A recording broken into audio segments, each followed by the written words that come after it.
Matthew of Edessa was an Armenian historian in the 12th century from the city of Edessa. Matthew was the superior abbot of Karmir Vank, near the town of Kessoun, east of Marash, the former seat of Baldwin of Boulogne. He relates much about the Bagratuni Kingdom of Armenia, the early Crusades, and the battles between Byzantines and Arabs for the possession of parts of northern Syria and eastern Asia Minor. Byzantine authors such as Joannes, Zonaras and Comnena were well versed in the particular spheres, but uninformed regarding Edessa and neighboring lands which are treated by Matthew. Biography. A man of strong convictions, Matthew was born in Edessa sometime in the second half of the 11th century and was a member of the Armenian Apostolic Church. He was a determined opponent of the Greek Church and as well as the Latin Church. Matthew was especially bitter against Frankish settlers, whose avaricious and imperious rule and ingratitude he condemns in his work.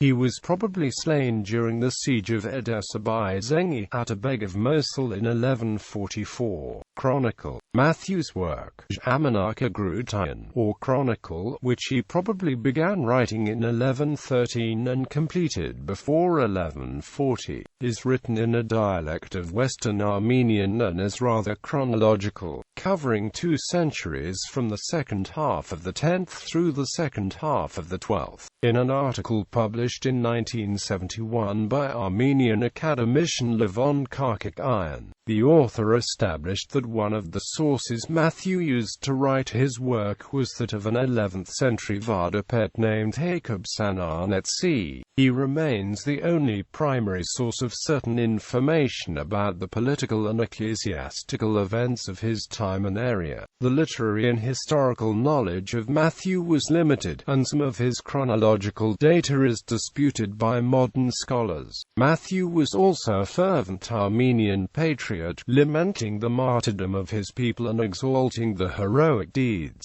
To him, scholars and readers are indebted for the record of 2 documents of importance: a letter from the Byzantine Emperor John I's emissaries to King Ashot III Bagratuni and a discourse delivered in the Cathedral of Hagia Sophia, Constantinople, in the presence of the Emperor Constantine X, Duke Asbygajik II, the exiled Bagratuni king, concerning the doctrinal divergence between the Greek and Armenian churches. According to some scholars, Matthew was intolerant towards both Greeks and Latins, as well as unsympathetic towards Syrians, judging by allusions made by Abul Faraj at a later date.